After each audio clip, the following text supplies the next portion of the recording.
opportunity to point out what's blooming on the prairie right now in case anybody has the urge to get out on the trail and take a look at some flowers. So we're standing right behind a nice showy goldenrod here. It's more of a late summer into the fall blooming flower. It's a great pollinator plant. If you ever find a goldenrod, you'll see tons of bees on there. Maybe not today because it's a little windy and it's a little harder for pollinators to fly around. But goldenrod kind of has a bad reputation because it gets mixed up with ragweed a lot of the time because they bloom around the same time. So after we take a nice clip of this goldenrod, we're going to show you what ragweed looks like and what is the plant that usually causes allergies.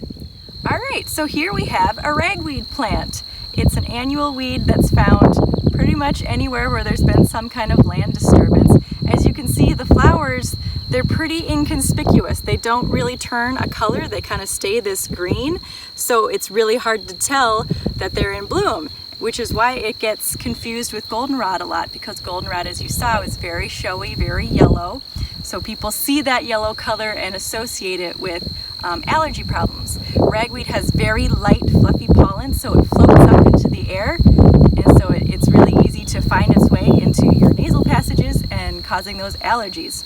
So if you ever see this in your garden, feel free to pull it, and maybe your allergies will be a little more doable in the summertime. Alright, here we have a hyssop plant, which is another great late summer bloomer.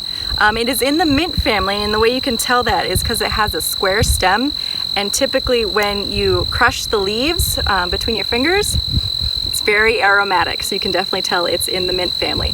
And it has these beautiful purple flowers. It is loved by the bees, but as I said earlier, it's a little windy for pollinators today, so unfortunately I can't give you a good example of the bees that like to congregate on this plant. But another great plant to add to any landscape. So I can't talk about prairie without talking about grasses, because a majority of prairie is actually made up of grasses. And it's definitely good to have them in a prairie setting because grasses like this big blue stem here, they have really good structure, so they help hold up all of the other flowers that might get a little floppy after they've bloomed. And also, after the flowers have been bloomed and they're done and they kind of turn a little brown, having the grasses there will still provide some kind of green color in the prairie to help it look lush and alive. And actually some grasses like prairie dropseed, blue grama, they are used by butterflies as a host plant, similarly to how common milkweed is used by the monarch. Some butterflies require those grasses to lay their eggs, and then their caterpillars eat the leaves off of those grasses.